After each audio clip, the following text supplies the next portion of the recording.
Iman Khelif, c'est donc une boxeuse algérienne qui est aujourd'hui au milieu d'une polémique énorme. Tout a commencé, du coup, Eurosport France, donc JO de Paris 2024, l'abandon en larmes d'Angela Carini face à Iman Khelif, interdite de combat en 2003. Oh tiens, c'est marrant, pourquoi ils doivent préciser qu'elle a été interdite de combat en 2003? C'est bizarre quand même. Bref, mais tu vois, à chaque fois c'est ça, c'est que même dans les titres, t'as l'information, elle était interdite de combat. Bref, tout a commencé, j'ai dit 2003, pas 2023, oui pardon, 2023. On dirait des titres sur Raphaël Arnaud, oui c'est littéralement ça. C'est vraiment en mode Raphaël Arnaud, le député fiché S quoi.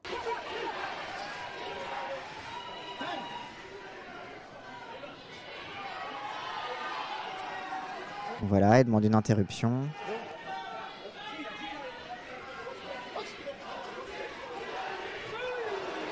Elle lui fout un coup. Re-interruption. Elle dit non, je peux pas. Stop, on arrête le combat. Elle déclare forfait. Voilà. Et donc là, elle a déclaré forfait. Elle demande une interruption parce que elle trouve qu'elle s'est pris une patate un peu trop forte, ça a fait mal, et du coup elle dit je peux pas combattre avec elle. Suivant la boxe, j'ai jamais vu une boxeuse arrêter d'elle-même MDR. Ah non mais bien sûr, c'est une semarde. Et donc en italien, elle dit non è giusto, ça veut dire c'est pas juste. En gros, elle dit c'est pas juste, ouin ouin, c'est pas juste. Bref, elle est en mode ouin ouin. Iman Khelif est donc qualifiée vu que l'autre a déclaré forfait. Et donc là, les larmes, elle pleure, elle est triste, etc. etc. J'avais vu passer. L'Italienne au JO de Tokyo pleurnichait aussi pour avoir perdu son premier combat. C'est une mauvaise perdante, point. Et Léo qui a dit quand on chiale aussi facilement, on fait du théâtre, pas de la boxe. Ça a créé une polémique. Alors, bien évidemment, en effet, Iman était déjà la cible d'une polémique depuis déjà un bon petit moment. Donc ça a commencé beaucoup sur Twitter, hein, toute une bande de transphobes, puisqu'en fait, la polémique a commencé par le coin anti-trans de Twitter. C'est loin d'être la première fois qu'une athlète femme, puisque Iman Khelif est une femme, mais ce n'est pas la première fois du coup qu'une athlète est soupçonnée de ne pas être une femme, d'être une femme trans, et donc ça veut dire d'être en fait secrètement un homme, puisque Amélie Mauresmo, c'était la blague numéro 1 des Guignols de l'info, c'était de la grimer avec une voix masculine, etc. Trop émotive, Marie, puis voilà. Serena Williams a également subi énormément de calomnies et de remises en doute de son genre. Et ensuite, bien évidemment, là où ça s'est cristallisé énormément, ça a été avec l'athlète sud-africaine Caster Semenya, qui a un taux de testostérone naturellement supérieur à la moyenne, et qui a fait en fait le cœur d'une polémique, même qui allait jusqu'au tribunal d'arbitrage du sport, pour savoir en gros qu'est-ce qu'on faisait en fait de son cas, et notamment de la question des athlètes dites hyper-androgènes, même si le terme hyper-androgène est un peu stigmatisant, quoi, ils ont juste un taux de testo supérieur. Mais voilà, qu'est-ce qu'on fait de ces athlètes-là, etc. Donc, Mauresmo, Williams, etc. C'est pas la première fois qu'une athlète femme est soupçonnée de ne pas en être une, au prétexte qu'elle est trop forte, au prétexte que physiquement, elle ne ressemble pas assez à une femme, qu'elle a des traits trop carrés. Serena Williams, c'était ça, hein. Elle a une sacrée carrure, elle a des sacrés muscles, elle a le visage assez carré, et donc ça faisait partie des raisons pour lesquelles les gens disaient hein, c'est pas vraiment une femme, etc. Pareil pour Mauresmo, elle a une mâchoire assez carrée, elle est elle-même carrée, etc. Donc lorsque les corps ne correspondent pas aux normes de la féminité. Ce qui a toujours été quelque chose pour les athlètes d'assez complexe. Et on voit qu'en fait, beaucoup d'athlètes subissent un petit peu ce double truc où, pour performer, elles doivent un peu s'en battre les couilles d'à quoi elles ressemblent puisqu'il faut performer. Mais en même temps, les athlètes femmes subissent très souvent une injonction à performer, à surperformer la féminité pour systématiquement prouver que ce sont vraiment des femmes. Parce qu'en fait, même si j'ai donné les exemples de Mauresmo et de Serena Williams, cette mise en doute des athlètes féminines. Donc ça, c'est les exemples les plus médiatiques, à la fois en France et aux États-Unis. Et elles s'en feront encore plein dans la gueule, c'est vrai, Serena Williams. Mais c'est quelque chose qui se passe de façon quotidienne et invisible chez les athlètes femmes. C'est qu'en fait, elles doivent compenser par de la féminité parce que fondamentalement, faire du sport, et donc tout ce qu'implique de faire du sport, la performance, les muscles que tu développes, c'est quelque chose qui s'oppose à ce qu'on a construit comme étant les normes de la féminité. Ce qui fait que la question du sport féminin est traversée cette question-là du genre. Comme ça a été souligné dans le chat, ça fait déjà un petit moment que Iman Khelif, elle est visée par les anti-trans. Les personnes qui se mobilisent autour de ce truc-là anti-trans vont très souvent créer une hyper-vigilance, notamment dans la question du sport. Enfin, je ne sais pas si vous vous rappelez tous ces débats sur la présence de femmes trans dans le sport, etc., qui s'est un petit peu mélangé avec les débats autour de la présence de Caster Semenya, donc qui n'est absolument pas transgenre, qui est intersexe, c'est naturel que son corps produise cette testostérone. Et bref, toutes ces militantes, donc TERF, ça veut dire c'est les féministes anti-trans. Toutes ces militantes contre les personnes trans ont beaucoup utilisé l'argument du sport pour justifier l'exclusion des femmes trans. Leurs arguments, qui sont jamais des arguments, c'est toujours des prétextes, mais leur argument numéro 1 pour justifier le fait que les femmes trans n'ont pas leur place dans la société, c'est de dire que les femmes trans seraient potentiellement dangereuses dans les single-sex spaces, donc les espaces spécifiques à un seul sexe et donc les espaces spécifiques aux femmes. Ça a beaucoup commencé avec la question des vestiaires et des toilettes, où il y avait des paniques morales qui étaient lancées un petit peu partout dans la presse de si jamais une femme trans va dans les toilettes des femmes, on ne sait pas ce qui peut se passer, elle peut mettre en danger les femmes, puisque sous-entendu une femme trans est sous-entendu comme étant un homme, et du coup les hommes dans les toilettes des femmes, c'est pas pour rien qu'on sépare les hommes et les femmes des toilettes, et du coup c'est pour protéger les femmes, et du coup il faut surtout pas que les femmes trans y aillent parce qu'en fait c'est un peu des hommes. Comme si les femmes trans ne faisaient pas pipi, comme tout le monde. Comment dire, cette propagande anti-trans, je vais pas revenir sur les raisons pour lesquelles c'est de la merde. Déjà d'une parce que tu vas aux toilettes pour pisser. Si t'es un mec et que tu veux agresser une femme, le mieux c'est de sortir avec, statistiquement. Ce mouvement anti-trans a beaucoup centré ses combats autour de panique morale et de questions très esthétiques dans la société. Pourquoi elles se sont concentrées sur le sport? C'est parce que le sport cristallise déjà cette panique-là. Comme je vous disais tout à l'heure, Serena Williams s'en est pris plein la gueule, Amélie Mauresmo s'en est pris plein la gueule, et énormément d'athlètes chinoises, dont le nom m'échappe, mais énormément d'athlètes chinoises ont été accusées d'être secrètement des hommes. Des athlètes iraniennes ont été accusées d'être secrètement des hommes, etc. etc. Le fait d'accuser une athlète femme d'être secrètement un homme, c'était un acte de nationalisme. C'est pour ça qu'on y vient au nationalisme, pour disqualifier par avance un pays qu'on n'aime pas et qu'on n'est pas d'accord qu'il gagne contre nous. Concrètement, c'est ça. Tu rappelles les accusations, c'est les athlètes soviétiques. Exactement, les athlètes soviétiques, femmes, étaient souvent accusés d'être secrètement des hommes, bien évidemment. Parce qu'on disait globalement, tel pays, c'est notre ennemi héréditaire, alors que ce soit les soviétiques à l'époque de la guerre froide, que ce soit les chinoises aussi, aussi à l'époque de la guerre froide, d'ailleurs, et même un petit peu après, au moment où la Chine commence à devenir un petit peu une grosse puissance économique mondiale, etc. Et donc, tel pays qui est notre ennemi héréditaire ne peut pas gagner contre nous, puisque s'ils gagnent contre nous, c'est un peu la preuve qu'ils sont meilleurs que nous. Et du coup, on va trouver le moindre prétexte disqualifiant, et le prétexte disqualifiant le plus simple dans le sport féminin, c'est en fait, ce ne sont pas des femmes, parce que concrètement, une femme qui fait du sport, ce n'est pas féminin, puisque les critères de féminité sont sur le fait d'être douce, délicate, timide, de n'avoir aucun muscle, et gentille, bien évidemment, et toujours souriante. Pourquoi, à votre avis, intéressez-vous à la gymnastique? Pour moi, l'exemple parfait, c'est la gymnastique. Quand vous regardez la gymnastique féminine et la gymnastique masculine, déjà, l'exercice au sol, chez les hommes, il n'y a pas de musique. Il n'y a pas de chorégraphie. Et aussi, les athlètes femmes, elles doivent tout le temps sourire. Alors que les mecs, ils sourient jamais. Et c'est pas grave. Quand une athlète femme, elle sourit pas, c'est presque une faute, quoi. C'est rigolo. C'est aussi le cas en patinage artistique. Vous regardez une patineuse patiner, elle a toujours un sourire figé comme ça. Super, etc. Alors que les mecs, ils sont pas obligés. Bon. Après, c'est presque pas le même sport. Et fromage bleu. Pourquoi c'est pas le même sport? C'est marrant, tiens. Pourquoi la gymnastique féminine et masculine, c'est pas le même sport? Quand tu regardes la gymnastique masculine, c'est beaucoup de développement du haut du corps. Tu regardes les anneaux, etc. Tu tiens comme ça hyper longtemps. C'est de l'équilibre qui se fait avec de la force. Du coup, ça fait des corps qui ont un haut du corps très développé, des muscles, des trucs comme ça, etc.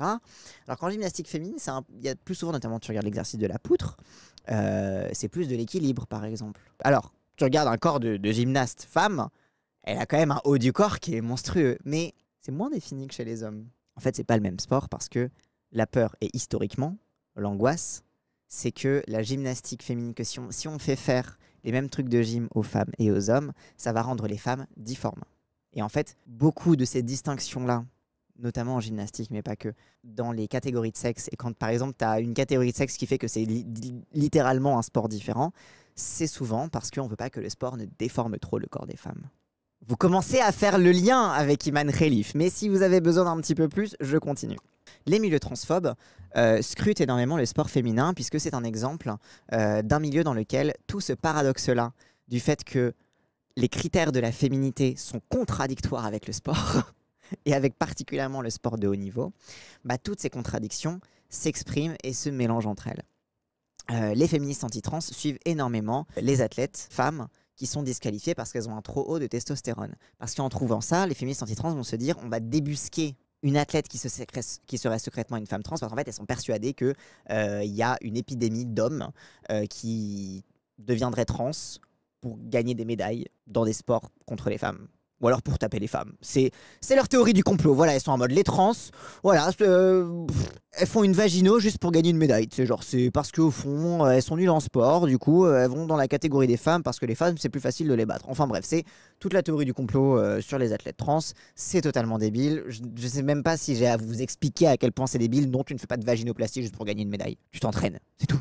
Comme elles sont persuadées qu'il y a des femmes dans le sport qui seraient secrètement des femmes trans, qu'elles se cachent et que en fait leur rôle en tant que gender critical, que anti-trans, c'est d'aller les débusquer. Ça fait que les réseaux anti-trans relayent énormément la moindre information d'une athlète qui se trouve disqualifiée pour une compétition à cause de critères biologiques. C'est là où les hétères font un peu découvert c'était quoi l'intersexuation, ils étaient en mode oups, pardon, on s'est trompé, mais quand même, Caster Semenya, elle a pas le droit de faire de la... Bref, mais très souvent, quand tu suis ça, tu tombes sur beaucoup de personnes intersexes. Les femmes cis ayant un syndrome des ovaires polykystiques peuvent aussi avoir un taux de testostérone plus élevé, une preuve de plus que c'est n'importe quoi. Bien sûr, il y a plein de raisons différentes pour lesquelles une femme cis ou un homme cis, enfin une personne, n'importe laquelle, peut avoir des taux hormonaux, corps différents, etc., etc. Je vais vous donner un exemple, l'exemple d'une autre Algérienne. À quel moment on parle de racisme et d'eurocentrisme? J'y viens. Il y avait énormément de féministes anti-trans. Et donc, comme vous l'avez bien compris, les féministes anti-trans, du coup, en essayant de débusquer les femmes trans qui seraient secrètement dans le sport, etc., elles tombent souvent sur des personnes intersexes. Puisque, en fait, concrètement, la plupart du temps, les femmes trans sont interdites de compétition, sur le simple base d'être trans, d'ailleurs. Récemment, d'ailleurs, pour préparer ces Jeux Olympiques, différentes fédérations ont dit qu'elles interdisaient tout simplement aux personnes trans de concourir, point barre. C'est pas une question de concourir chez les hommes ou les femmes, c'est les trans, pouf, pas de compétition, c'est finito. Bonne chance en circuit amateur. Et d'ailleurs, même les circuits amateurs dépendent des fédérations de sport. Donc, bref, vous avez compris l'imbroglio. Donc, en fait, on est dans un contexte aujourd'hui où toutes les attaques des anti-trans envers les femmes trans ont résulté en les différentes fédérations sportives qui interdisent purement et simplement les personnes trans. Donc, les féministes anti-trans, qui continuent de chercher les femmes trans secrètes qui se cachent parmi nous, finissent par débusquer des femmes qui ne sont pas trans, des femmes qui sont nées femmes, qui ont grandi femmes, qui sont toujours des femmes, mais qui simplement, biologiquement, ont ces différentes variations. Alors évidemment, ces variations-là, on va pas parler de hanches fuselées qui sont parfaites pour la nage. On va parler de taux de testostérone, de trucs comme ça, etc. Et donc c'est là qu'on s'est retrouvé avec une immense shitstorm sur Iman Khelif, puisque Iman Khelif a été en effet disqualifié il y a quelques années. Et donc les anti-trans étaient sur les côtes d'Iman Khelif depuis un bon petit moment.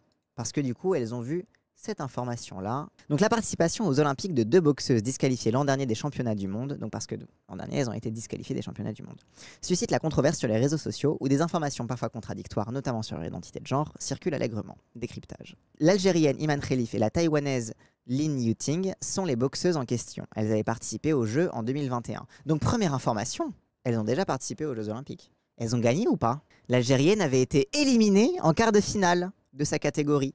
Et la Taïwanaise dans les 8e de finale de la sienne. Donc attendez, elles ont déjà pu se qualifier pour les Jeux Olympiques et elles se sont fait taper. Elles ont même pas gagné. Je croyais que naturellement, avec leur magique testostérone, elles allaient l'emporter. Ah ben non. En fait, elles ont perdu. Tiens, c'est marrant. Mais je crois que c'était un avantage biologique absolu, tu vois. J'avais un doute, quoi. Jeudi, Khelif a remporté son premier combat des Jeux. Donc son premier combat, c'était vraiment les éliminatoires. C'était littéralement la première round de participation. Enfin, je veux dire, quand t'es comme Iman Khelif et que t'es turbo championne, etc., c'est logique de remporter ton premier combat. Sauf que là, elle l'a pas remporté fair game. Elle l'a juste remporté parce que l'Italienne a rage quit. Parce que globalement, c'est une fragile. Bref. Je sais pas les datas, mais c'est moi où les ciblages par les transphobes ne ciblent que les femmes. J'ai pas entendu ce genre de polémique chez les sportifs hommes, mais je suis peut-être passé à côté. Alors oui, les transphobes ne ciblent que les femmes, puisque les transphobes, c'est là où les transphobes ne sont pas féministes. Elles ne ciblent que des femmes, puisqu'elles considèrent que ce qui définit avant tout les femmes, c'est le fait d'être fragile, d'être comment dire, fondamentalement en danger et fondamentalement à protéger. Ce qui, quand tu parles de boxeuse de haut niveau, c'est un peu fragile, une athlète de haut niveau. Bon, alors, mentalement, oui, c'est très compliqué, et puis même physiquement, tu te blesses. Mais bref, mais en fait, c'est pour ça qu'elle se concentre beaucoup sur les femmes, c'est qu'en fait, pour elle, cette protection des espaces féminins, et c'est là qu'on va arriver à Giorgia Meloni, et ça devient un petit peu, ça rentre aussi un peu dans le logiciel fasciste, pour elle, c'est au nom du fait que, fondamentalement, les femmes ne peuvent pas se défendre, que les femmes sont biologiquement, et c'est là qu'elles ne sont plus féministes. Parce que pourquoi elle se concentre sur la testostérone? C'est parce qu'elle considère qu'une femme est faible, non pas parce que la société l'affaiblit, qu'une femme est faible et que les femmes subissent des féminicides et des viols, etc. Non pas parce qu'elles sont beaucoup économiquement dépendantes des hommes, etc. et que du coup les hommes peuvent davantage considérer qu'ils possèdent leur corps, mais plutôt parce que biologiquement elles sont plus faibles, elles ont des plus petits corps, elles ont la peau plus douce et du coup naturellement ça en fait des proies. En fait les TERF, à force d'être transphobes, sont devenues essentialistes biologiques. Elles ont fini par réfléchir aux hommes et aux femmes comme à des animaux, étranges d'ailleurs, parce qu'il y a beaucoup d'animaux dans lesquels les femelles se foutent des tatanes au mâles, mais bref. Et en fait, à croire que les différences masculines et féminines, en tout cas la nature de l'inégalité entre les hommes et les femmes, se situait dans la biologie. Et donc c'est pour ça qu'elle ne se concentre que sur les catégories de femmes, parce qu'elle considère que si une femme trans est dans une catégorie de femmes, elle met en danger naturellement les femmes, mais que si un homme trans, anciennement femme devenue homme, est dans la catégorie des hommes, ce qui arrive également, ce dont elle s'en bat totalement les couilles. Il y a aussi un boxeur, c'est un mec trans, hein, et il a déjà gagné des combats. Donc, mais donc elle considère que ces hommes trans sont eux-mêmes victimes de ça, puisqu'ils se mettent en danger en se mélangeant aux autres hommes. Parce que comme les hommes trans, au fond du fond, sont des femmes, bah du coup, quelque part, ils sont un peu masochistes. Et en fait, c'est eux qui se mettent en danger. Et du coup, il faut les protéger contre eux-mêmes. Là où, dans le cadre des femmes trans, il faut protéger les autres femmes contre les femmes trans. Et ensuite, derrière tout ça, bien évidemment, cet essentialisme biologique, c'est ce qui charrie également toute la justification de droite et d'extrême droite, de la naturalité et de la différence entre les hommes et les femmes. Où en fait, tu vas avoir de l'extrême droite qui va dire que les hommes et les femmes sont naturellement différents et c'est pour ça que la place des femmes est naturellement la cuisine. Donc c'est là en fait où les féministes anti-trans cessent d'être féministes et que la pipeline avec le discours fasciste, et notamment avec celle de Giorgia Meloni, se fait très rapidement. Jeudi, Khelif a remporté son premier combat des JO de 2024 en moins d'1 minute après l'abandon de l'Italienne Angela Carini. Cela a provoqué de vives réactions, notamment déjà un truc très intéressant. Iman Khelif, elle avait été éliminée en quart de finale en 2021. Donc ça veut dire que ses taux de testostérone ne l'ont pas dopé naturellement.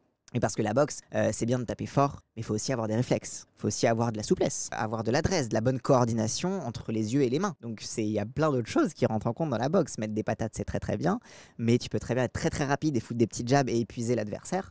Enfin bref, t'as plein de trucs. Il y a de la technique, il y a plein, et du cardio aussi de fou, etc. Donc ça veut dire que donc sa biologie n'a pas dopé naturellement au jeu de 2021, puisqu'elle n'a pas gagné. Et en plus de ça, elle a remporté son premier combat parce que l'Italienne a abandonné. Donc tu veux dire qu'elle a fait une victoire par abandon et que ça prouverait qu'elle est plus forte? Pour moi, d'un point de vue sportif, ça doit être décevant pour elle. Elle n'a pas pu montrer, elle n'a pas pu s'exercer, elle n'a pas pu faire son travail d'athlète, qui est de se mesurer à l'autre dans sa discipline.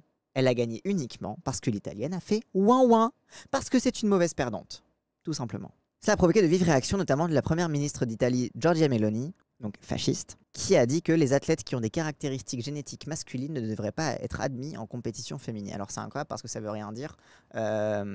Toutes les femmes ont des caractéristiques génétiques masculines. Les femmes produisent de la testostérone en premier lieu. D'ailleurs, le sport favorise la création de testostérone. C'est rigolo. Elle a perdu en quart de finale il y a 4 ans, zéro polémique. Oui, parce qu'on ne reproche jamais aux athlètes trans et intersexes lorsqu'elles perdent. Limite, quand elles perdent, les TERF, elles sont en mode « Ah, caramba, encore raté ». On leur reproche toujours quand elles gagnent. T'as le droit d'être une femme forte, mais t'as pas le droit d'être une femme d'exception.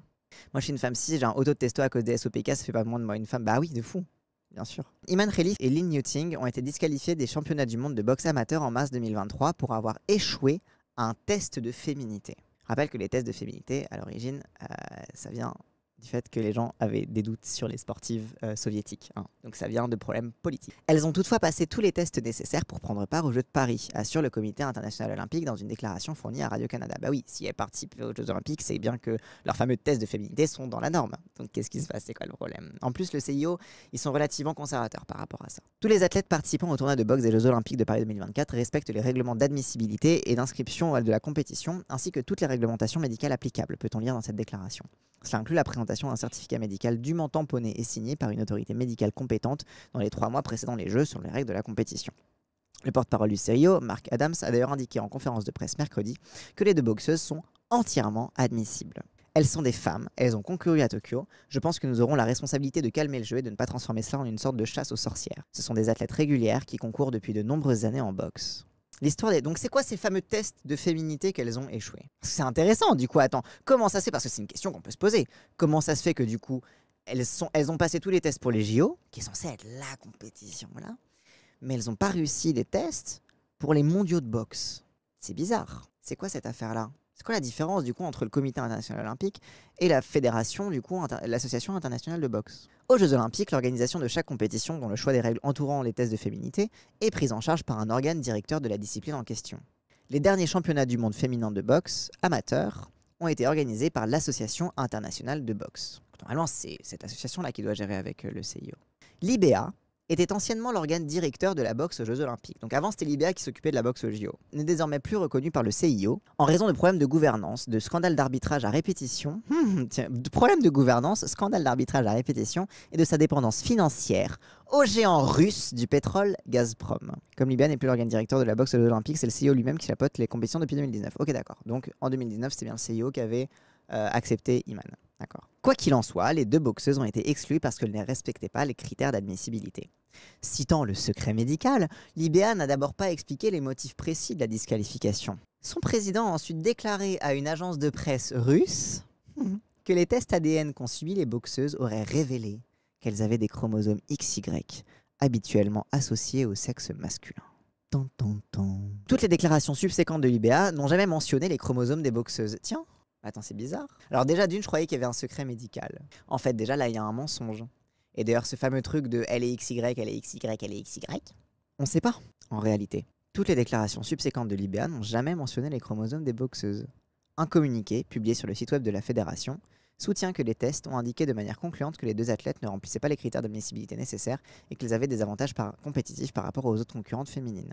L'IBA ajoute que les athlètes n'ont pas subi d'examen de testostérone, mais ont été soumises à un test distinct, donc à un autre test distinct et reconnu, dont les détails restent confidentiels. Donc, ils n'ont pas fait de test de testo, ils ont fait un autre test, mais on ne vous dit pas c'est lequel, et croyez-nous sur parole. Mais secret médical, mais c'est les chromosomes. Sachant que les chromosomes ne boostent pas la performance sportive en fait, même si tu as des chromosomes XY et que l'entièreté de ton corps est recouvert d'œstrogène, tes chromosomes ils font rien. C'est le reste de ton corps qui compte en fait. Genre les chromosomes, ça ne veut. Les gens ne comprennent rien. En fait, les gens croient que les chromosomes, comme c'est l'ADN, c'est le truc qui est au fond du fond de ton identité et de ton corps, et donc c'est le truc qui dit la vérité sur ton sexe, alors que pas du tout. Genre, t'as plein de chromosomes et t'as plein d'allèles sur ces chromosomes qui ne s'expriment pas, et certains qui s'expriment, et du coup qu'il faut que ton corps se développe différemment, et qu'en fait c'est pas parce que t'as des chromosomes XY que automatiquement t'es ultra baraque et que t'es un super athlète. Genre il faut un petit peu plus que ça pour avoir un avantage compétitif. Bref, oui, t'as aussi des allèles qui peuvent migrer et qui peuvent bouger. Genre, globalement, la génétique, c'est un bordel, les gens. Bref. Le système d'information interne du CIO, qui ont pu consulter plusieurs médias sur place, montre toutefois qu'Iman Khelif a été disqualifié en raison de niveaux trop élevés de testostérone. Ah bah tiens, mais c'est bizarre. Donc l'argument pour dire que Iman Khelif ne devrait pas participer aux Jeux Olympiques, c'est il faut croire une fédération de boxe qui ne travaille plus avec le CIO parce qu'elle est trop corrompue et trop proche des Russes et que globalement ça truquait les matchs, que ils ont prétendu qu'en fait elle a pas les bons chromosomes, alors qu'en vrai quand le CIO il a regardé les datas, ils ont dit non mais on a fait un autre test, en fait non c'était un test de testo, et que en fait on n'a aucune preuve qu'elles ont des chromosomes XY. Ça commence à faire beaucoup là. Et du coup c'est eux qu'on devrait croire et pas le comité international olympique. Selon ce même système d'information, Lin Yuting a été disqualifiée parce qu'elle a échoué à satisfaire aux critères d'admissibilité en fonction des résultats d'un texte biochimique. Dans une déclaration publiée jeudi après-midi, le CIO a déclaré que les deux athlètes étaient les victimes d'une décision soudaine et arbitraire de l'IBA et qu'elles avaient été soudainement disqualifiées sans aucune procédure régulière. Donc attends, il faudrait croire l'IBA qui les a disqualifiées en respectant aucune procédure. Ah d'accord. Cette décision a initialement été prise par le secrétaire général et le PDG de l'IBA, donc c'est le patron de l'IBA qui a décidé de disqualifier une athlète. Le conseil d'administration de l'IBA ne l'a ratifié qu'après et n'a demandé qu'après qu'une procédure soit suivie dans des cas similaires. Donc en gros, normalement, c'est le conseil d'administration qui dit au président on veut retirer cette personne, est-ce que tu es d'accord, est-ce que tu n'es pas d'accord? Et lui, il a dit moi, le président, je décide d'avance, et puis après, le conseil d'administration, vous signerez ma décision, quoi. Donc en gros, c'est véritablement que le PDG de l'IBA a pris une décision individuelle. Genre, c'est juste que c'est un connard, quoi. En tout cas, voilà, on ne sait pas pourquoi, mais c'est une décision personnelle. Et c'est totalement arbitraire. Dans une vidéo publiée sur les réseaux sociaux après sa disqualification l'an dernier, Iman Khelif a affirmé ni plus ni moins qu'il s'agissait selon elle d'une conspiration. Ça m'étonne pas. qu'elle ait pensé comme ça. C'est un grand complot. Des gens ont conspiré contre l'Algérie pour que notre drapeau ne soit pas hissé et pour que la médaille d'or ne lui revienne pas. C'est là qu'on arrive au nationalisme et c'est là où c'est beau aussi. Le comité olympique et sportif algérien a dénoncé jeudi des attaques malveillantes et non éthiques contre son athlète. Ces tentatives de diffamation basées sur des mensonges sont totalement injustes, surtout à un moment crucial où elle se prépare pour les Jeux olympiques, le sommet de sa carrière, peut-on lire dans une déclaration publiée sur le site web du comité. Depuis le live, on a un peu du nouveau sur pourquoi l'IBA a fait ça à Iman. Attention, c'est gratiné. Donc comme je vous ai expliqué, au championnat du monde, Iman Khelif a été disqualifiée. Mais un truc qui est bizarre, c'est qu'elle n'a pas été disqualifiée avant de combattre. Elle a été disqualifiée après son combat. Intéressant. Que s'est-il passé en réalité? Elle fait les championnats du monde 2022, elle fait ses tests, pas de problème d'éligibilité, elle fait sa compétition. Dans sa compétition, elle se retrouve dans un combat contre une boxeuse russe. Elle gagne son combat contre une boxeuse russe. Et puis ensuite, tout à coup, nouveau test. En fait, elle n'était pas éligible. Et le président de l'IBA invente de toutes pièces ce truc-là de hop, comme par hasard, une fois qu'elle a battu la russe, en fait, on la teste et en fait, elle n'est pas éligible alors qu'elle avait fait des tests juste avant, puisque rappelle que les tests, c'est souvent, généralement, c'est obligatoire pour être en compétition. Rappelle que l'IBA n'a jamais dit quel type de test c'était. On l'a vu dans l'article de Radio-Canada, c'est un peu flou, ils disent c'est un test de chromosomes, en fait non, en fait c'est un test d'hormones, et en fait on n'est pas vraiment sûr. Enfin, globalement, l'IBA n'a jamais donné les résultats des tests à qui que ce soit. Et rappelle que cette information comme quoi elle aurait des chromosomes XY a été donnée à une agence de presse russe. Pourquoi la Russie? Donc comme on disait, l'IBA est totalement corrompu au bot de Gazprom, son président est russe. Et il y a un petit truc qui s'est passé, je ne sais pas si vous vous rappelez, en 2022, l'invasion de l'Ukraine. Et suite à l'invasion de l'Ukraine, la Russie a été bannie un petit peu de partout. L'IBA avait déjà été suspendu par le CIO en 2019 à cause justement des problèmes de corruption, etc. Parce que genre l'ancien président, c'était un baron de la drogue qui vendait de l'héroïne. Ah, le blanchiment d'argent. Donc bref, c'est une des raisons pour lesquelles l'IBA avait été suspendu, plus les matchs truqués, etc., comme le dit l'article de Radio-Canada. Ensuite, il y a l'invasion de l'Ukraine. Du coup, les Russes, qui dans certaines disciplines déjà n'avaient pas le droit d'être en compétition sous la bannière de leur pays à cause de scandales de dopage. Tiens, le dopage.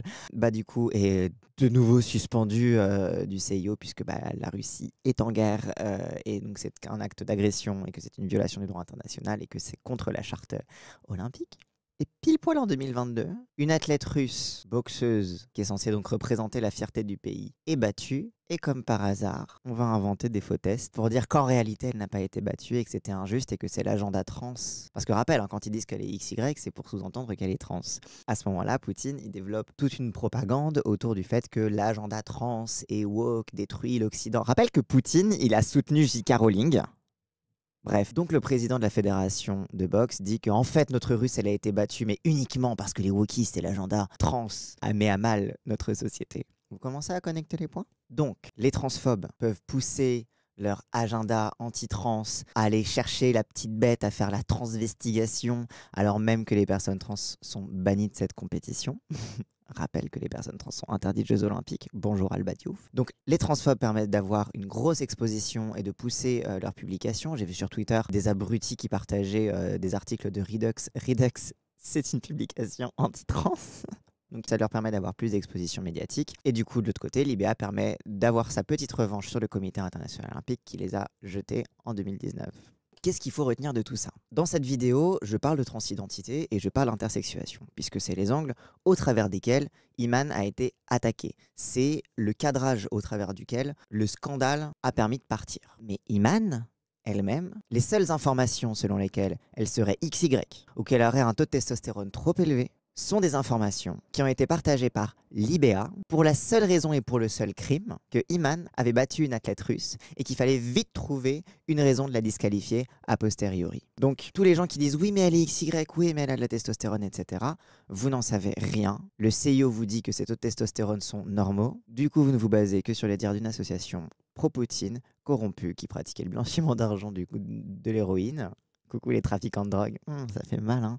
Et qui voulait juste se venger qu'une athlète russe a été battue, alors même que l'invasion d'Ukraine avait commencé et que la Russie mettait le paquet dans la diplomatie du sport, puisque, alors vous suivez peut-être pas forcément ça, mais la Russie, historiquement, et ça depuis l'URSS, investit énormément dans le sport pour sa diplomatie et met un enjeu énorme sur la loyauté de ses athlètes au régime, et une loyauté qui leur est généralement très très bien rendue. Donc en fait, vous vous faites avoir par la propagande poutinienne. Donc, pour cette vidéo, je vais continuer de parler de transidentité et d'intersexuation, puisque ce sont les sujets de fond, c'est les sujets sans lesquels la polémique n'aurait pas pu démarrer. Mais lorsqu'on parle de Iman elle-même, il n'y a aucune preuve qu'elle soit autre chose qu'une femme cis, diadique, une femme normale, entre guillemets, qui aimait la normalité. Le problème, c'est que c'est là qu'il y a une injustice. C'est qu'à partir du moment où cette disqualification et ce doute est projeté sur elle, elles n'ont plus le droit de gagner. Et ça fait partie de l'injustice fondamentale de cette remise en question, de la légitimité sexuelle des athlètes à participer.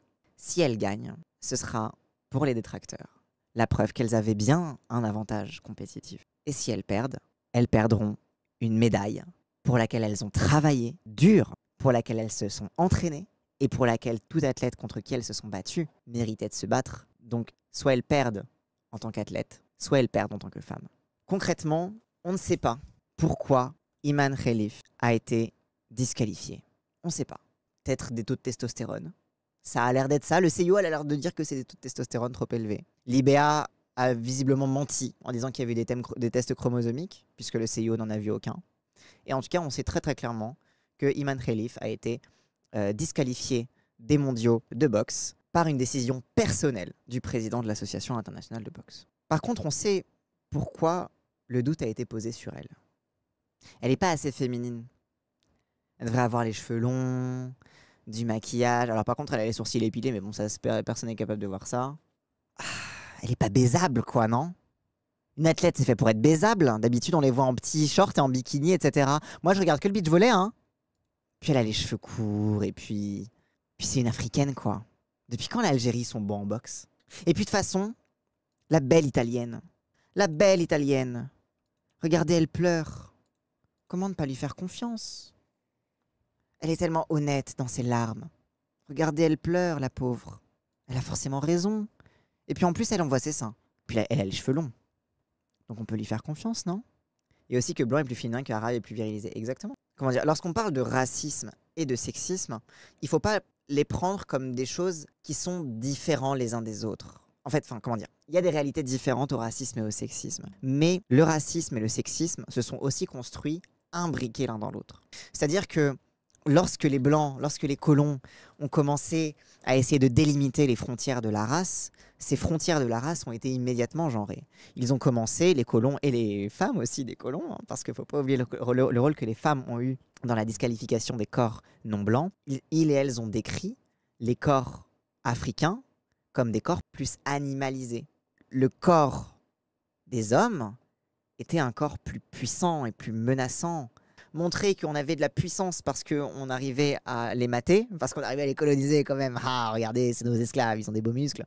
Mais il fallait quand même prouver qu'ils sont inférieurs à nous. Donc il faut quand même prouver que, bon, du coup, voilà, et du coup, ils ont des grosses bites comme les animaux. Voilà.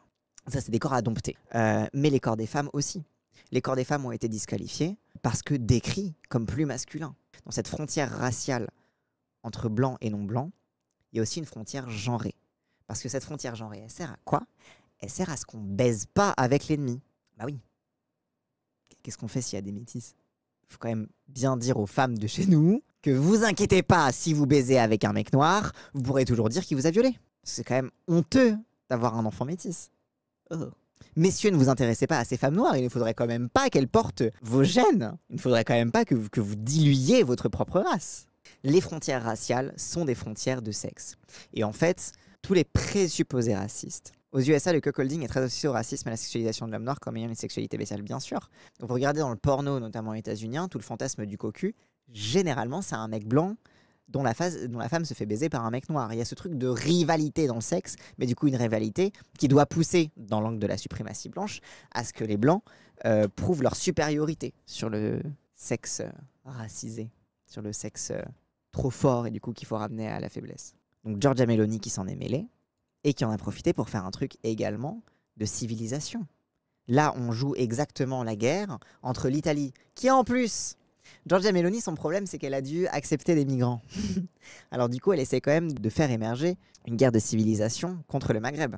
Et c'est le complexe numéro 1 des Italiens, c'est qu'ils sont méditerranéens. Il y a énormément de racisme mélangé à du classisme en Italie. Ce qui va être associé à être d'une classe sociale supérieure en Italie, c'est le fait d'être très très blanc et très très blond. Regardez Giorgia Meloni, elle est bien blanche, bien blonde, etc. Sauf que quand tu vas plus vers le sud de l'Italie, les régions les plus pauvres de l'Italie, tu vas avoir des gens qui sont un peu plus mat de peau, un peu plus, qui ressemblent un peu plus à qui ressemblent un peu plus à des Méditerranéens et des Nord-Africains, etc., etc. Les Italiens du Sud, ils prennent ultra cher. Et en fait, en Italie, c'est un mélange de racisme et de classisme. Le même We don't want Turkey. Oui, de fou, c'est le même. Oui, de fou, c'est le même. Et du coup, les Italiens, particulièrement, ont un complexe vis-à-vis de la Méditerranée. Particulièrement à l'extrême droite, les Italiens d'extrême droite, ils veulent être européens. Et en plus, c'est chez eux qu'il y a le Vatican, donc c'est eux les chrétiens européens numéro 1 en fait. Et regardez, Giorgia Meloni, elle est blonde. Et donc ce complexe-là, ça les pousse également à mettre en scène de façon d'autant plus violente leur guerre de civilisation contre le nord de l'Afrique. Donc la raison pour laquelle Iman a été ciblée, c'est aussi parce que c'était une Italienne qui était contre une Algérienne. Alors bon, évidemment, l'Italienne qui a fait ouin ouin parce qu'elle s'est prise une patate, elle c'est une mauvaise perdante, on le sait depuis les Jeux Olympiques de Tokyo, bref. Mais la raison pour laquelle ça a engrainé et que c'est devenu une polémique nationale, c'est parce que ça a aussi touché à des affects qu'il y a chez les Italiens, qui sont des affects d'un refoulé raciste, qui sont incapables de digérer. Donc ça, c'est le deuxième aspect. Je trouve assez intéressant, on va dire, la réponse des Algériens. C'est qu'il y a un mélange à la fois. Il y a des gens qui disent on attaque en diffamation, c'est horrible, c'est de la diffamation de dire que c'est un homme. Donc il y a presque un truc où sous-entendu, si elle était une femme trans, ce serait de la diffamation et ce serait honteux. Après, ce qui est parfaitement logique avec la loi en Algérie vis-à-vis de la transidentité, je veux dire, c'est... Enfin, le fait que des gens aient pu croire qu'une boxeuse algérienne pourrait être trans... C'est déjà très très mal connaître la politique algérienne, mais bref. Mais bon, il y a un truc en effet où il y a une offense qui a été prise sur le fait de soupçonner que des Algériens puissent être trans. Mais en même temps, ce que j'ai beaucoup aimé, c'est qu'il y a eu aussi une revendication de puissance. Et c'est ça que j'ai beaucoup aimé dans la réponse. Attends, est-ce que je vais retrouver le tweet? Ils ont aussi répondu avec de la revendication de puissance. Et ça, c'est un truc que j'ai beaucoup aimé dans cette réponse-là, parce que moi, j'étais en mode intéressant. L'Algérie, qui est pas un pays qui est très connu pour son inclusivité des personnes trans, et ça pointe sur les questions intersexes, ça va être intéressant de voir comment les gens réagissent à ça, sans rentrer dans une réactance. Enfin, voilà, la question, c'est est-ce qu'ils vont se venger sur les trans d'exister pour faire exister cette... Enfin, parce que l'existence des trans fait exister aussi ce genre de remise en question du genre et de remise en question de la fierté. Mais justement, moi, ce que j'ai beaucoup... Là, donc la botteuse italienne Carini a déclaré après le combat contre Iman Khelif n'a jamais avoir reçu de coups d'une telle force, des coups venus tout droit d'Algérie, donc c'est assez normal. Ça, voilà.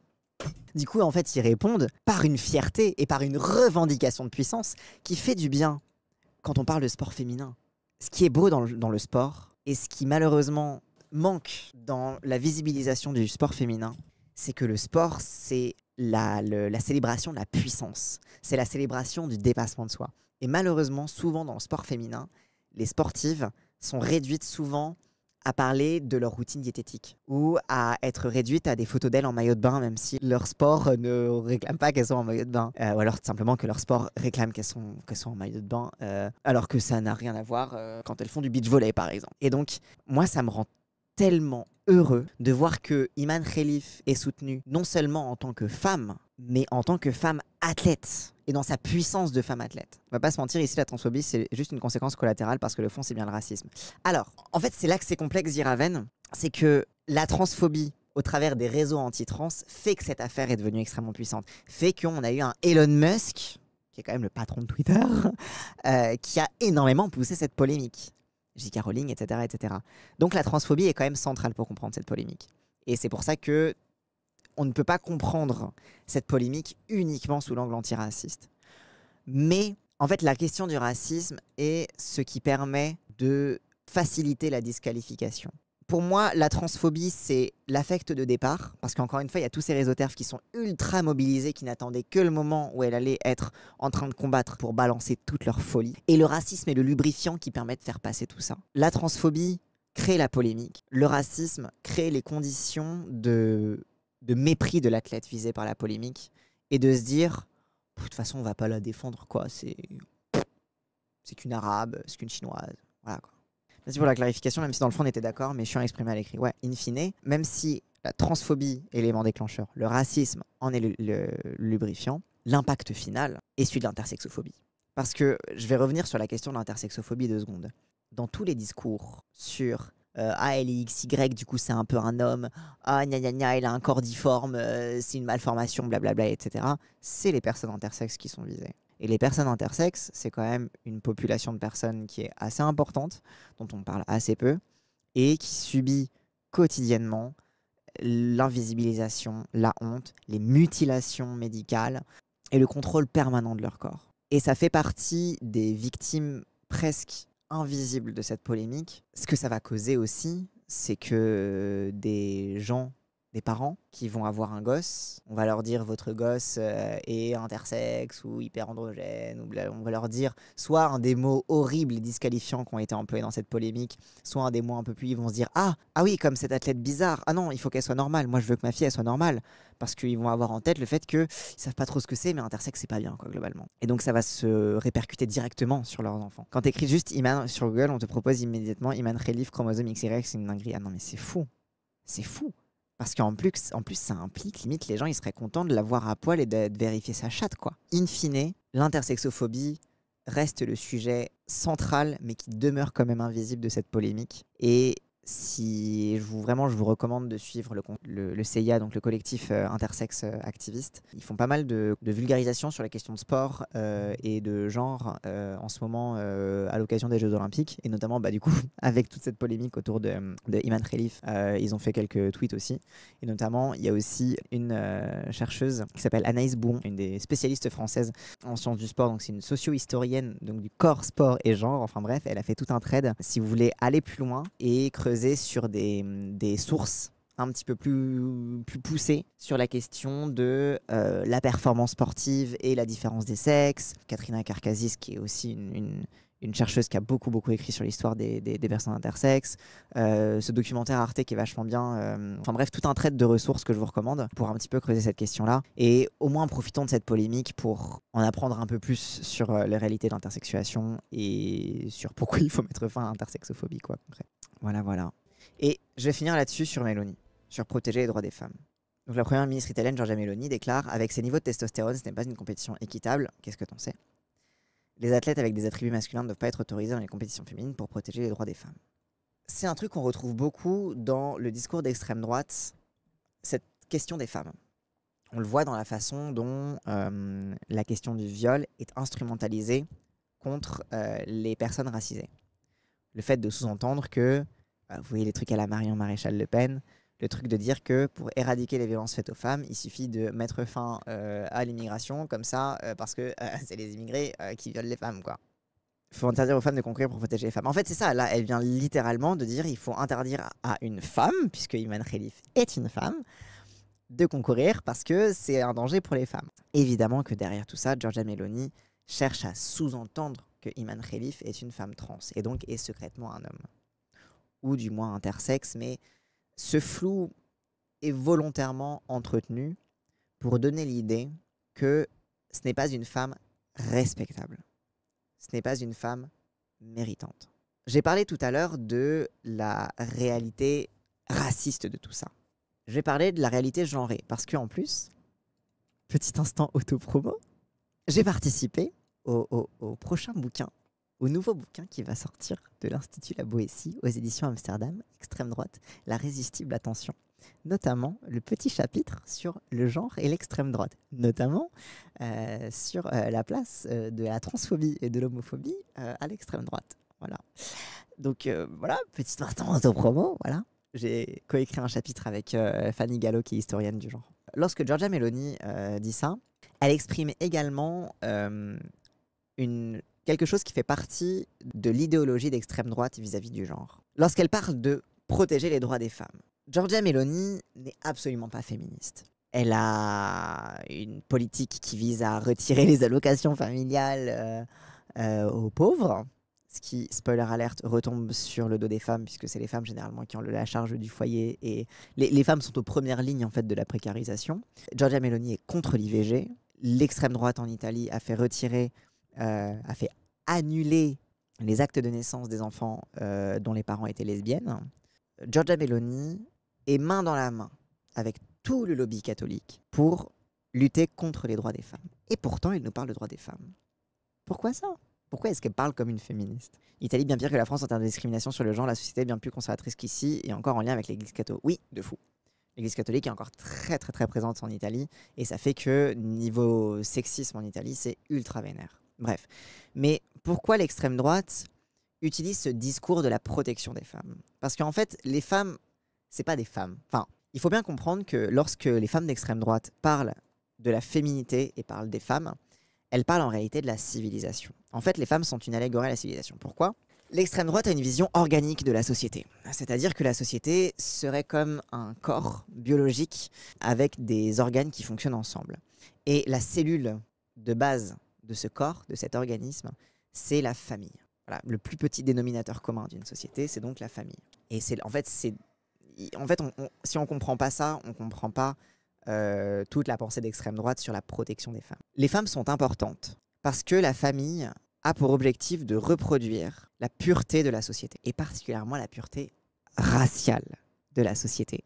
C'est là où le sexisme et le racisme font des bébés ensemble. C'est pour ça que lorsqu'on te parle de protection de la famille, bien évidemment, c'est très généralement sous des angles de lutte contre les homos, rappelle la Manif pour tous, ou de lutte contre les trans, récemment là avec la polémique sur les enfants trans, etc. Mais aussi, c'est un enjeu pour les suprémacistes blancs de contrôle de la population et de contrôle du côté sain de la population. C'est pour ça que dans ce contexte-là, l'idée de protéger la famille, c'est aussi de protéger l'ordre à l'intérieur de la famille. Et donc de protéger une certaine famille, une famille qui donc, est bien sûr hétérosexuelle, si possible blanche, et surtout dans laquelle il y a une hiérarchie entre l'homme et la femme. Pourquoi ? Mais c'est parce que les femmes, on considère, encore une fois dans la pensée d'extrême droite, typical un peu famille années 50 un petit peu. Même si en vrai, les femmes prolétaires ont toujours travaillé en fait. Mais on considère que les femmes, leur rôle naturel, vu qu'elles produisent les enfants, leur rôle naturel serait donc de les élever. Et comme le rôle des femmes est d'élever les enfants, ça veut dire qu'elles doivent élever correctement les enfants. Et donc qu'il ne faut pas mettre n'importe quoi dans la tête des enfants. Et donc qu'elles doivent élever les enfants avec les bonnes valeurs. C'est pour ça que toute l'extrême droite a une propagande politique en direction des femmes. Merci Kitak pour l'abonnement. C'est pour ça que l'extrême droite a toute une propagande politique en direction des femmes. C'est que le rôle politique des femmes, traditionnellement, se situe à l'intérieur de la famille. Écoutez, les discussions typiquement, se situe à l'intérieur de la famille en tant que, encore une fois, comme la famille est le plus petit dénominateur commun de la société. C'est le noyau de la société. La famille, c'est l'organe de reproduction de la société pure de l'extrême droite. Les femmes ont un rôle à jouer, ont un rôle politique à jouer depuis l'intérieur de la famille et ont un rôle de promotion des valeurs morales. C'est pour ça que les femmes ont un rôle numéro 1 dans les milieux d'extrême droite, dans le fait de lutter contre l'immigration. Regardez le collectif Némésis. Son importance, même médiatique à l'échelle de l'extrême droite, c'est de présenter des femmes qui représentent ce rempart des valeurs occidentales, de la blanchité à l'intérieur de la politique sexuelle. Parce qu'une politique sexuelle, c'est donc une politique de reproduction. Faire des enfants pour perpétuer la race suprême, ouais, et pour faire perpétuer la race selon ces valeurs qui en font d'elle la race suprême. Et c'est pour ça que la transphobie rentre totalement là-dedans. Je vous disais tout à l'heure que le discours des transphobes, c'était de sanctuariser les milieux de femmes, les milieux réservés aux femmes, et que du coup les transphobes devenaient progressivement antiféministes parce que du coup ça te forçait à naturaliser le fait que les femmes sont naturellement inférieures, etc. Donc lorsque Giorgia Meloni parle de protéger les droits des femmes, l'idée de protéger les droits des femmes, là ici c'est de protéger certaines femmes, et particulièrement de construire les femmes comme des choses à protéger, de construire les femmes comme des choses à sanctuariser. Puisqu'il faut protéger les femmes, puisque de ces femmes va dépendre l'éducation de nos futures petites têtes blondes qui vont reproduire la grandeur de notre nation bien blanche et bien fasciste. Pourquoi il y a un tel enjeu pour les femmes d'extrême droite d'être transphobes, c'est parce que ça entraîne une politique de distinction. Parce que ça te permet, en tant que femme, de te distinguer, de montrer une respectabilité. Les femmes trans, alors déjà elles sont trans, alors voilà, c'est la dégénérescence bien évidemment, mais surtout, pour les femmes de droite, elles portent atteinte à leur respectabilité. C'est-à-dire que si jamais on se mettait à confondre ces sous-femmes avec les vraies femmes, dans ce cas, ça baisserait la valeur des femmes. Tiens, ça vous rappelle quelque chose, Thaïs Descuffon, qui fait que parler des femmes et des hommes de haute valeur, etc. C'est bien une question de valeur. Lorsqu'elle est militante d'extrême droite, s'arc-boute tellement sur le fait de prouver que Iman Khelif n'est pas une vraie femme, c'est une expression directe de la façon dont l'extrême droite prend la question de la féminité et des femmes pour en faire finalement un rempart civilisationnel contre la dégénérescence, la fin de l'Empire, etc., etc. Ça glisse vite vers l'eugénisme, ce genre de délire. Mais c'est déjà de l'eugénisme. Enfin, ça glisse vers un eugénisme généralisé, mais c'est déjà de l'eugénisme. Les mutilations qu'on cause aux enfants intersexes, c'est de l'eugénisme. Il y a même des médecins qui pratiquent des interruptions médicales de grossesse lorsqu'ils détectent une intersexuation chez un fœtus. Donc c'est déjà de l'eugénisme. Mais c'est simplement une façon de d'étendre ce régime d'eugénisme à l'entièreté de la société. Ça, je suis d'accord avec ça. Pour l'extrême droite, les femmes ont une place donc, dans la société. Donc, je vous expliquais, les femmes, la place des femmes dans la famille en tant que perpétuatrices de la race, etc., etc., et des valeurs. Et les femmes ont aussi un rôle métaphorique. Quand je vous disais que la nation est féminine, c'est pas pour rien. La nation est féminine. La nation est féminisée dans beaucoup de représentations de l'extrême droite, puisque la nation est abondante. La nation nous enveloppe de ses bras chaleureux. On se sent chez nous dans cette nation. Donc c'est un peu comme notre maman, notre nation. La nation est féminine, et donc l'arrivée d'étrangers sur son sol est un viol. Parce qu'il faut bien comprendre que lorsque le collectif Némésis parle des étrangers qui violent des femmes, c'est grandement un discours qui a une visée métaphorique. Parce que la visée, ce n'est pas de faire croire... Alors, c'est à la fois de faire croire quelque chose qui est faux, statistiquement, mais la visée, c'est aussi de créer l'association d'idées entre immigrés et viol, et donc entre immigration et pénétration d'un truc qu'il ne faut pas pénétrer au hasard, les frontières. Lorsque l'extrême droite surfe sur les polémiques transphobes, intersexophobes, etc., racistes, pour diffuser cette idée selon laquelle il faut absolument protéger les femmes contre les trans qui vont prendre leur place et rentrer dans les espaces qui sont pour les femmes et qui ne sont pas pour les autres, qui ne sont pas pour les trans. Et on veut un espace, on veut une belle frontière autour des femmes. Finalement, c'est une façon pour l'extrême droite de surfer sur ce qui est déjà dans le discours anti-trans, qui est un discours de frontières, qui est un discours en fait identitaire et de pureté des frontières. C'est-à-dire que le discours des anti-trans, c'est les femmes trans, elles pénètrent les frontières. Alors il y a ce double discours du viol. Elles disent que les femmes trans ont envie de violer des femmes cis, ce qui est déjà donc faux, etc. Encore une fois, ce truc totalement faux, voilà. Et ensuite, elles disent que les femmes trans pénètrent dans des espaces féminins et que déjà ça, c'est un problème. Donc, il faut bien prendre en compte le fait que le discours transphobe, de par sa portée métaphorique, porte en lui les germes du discours fasciste, parce que tout simplement, ça porte en lui l'idée que le monde est fait de barrières strictes et que la fin de la civilisation serait causée par le fait que quelqu'un puisse franchir ces barrières, alors que ces barrières n'ont jamais vraiment existé, que ce soit pour les États ou que ce soit pour les corps. C'est ça les cases. Et en fait, c'est ça le fascisme aussi. C'est ce régime de cases et ce régime d'ordre dans lesquels en fait tout le monde est forcé de rentrer dans ces cases-là, alors que naturellement les gens sont pas dans des cases, quoi.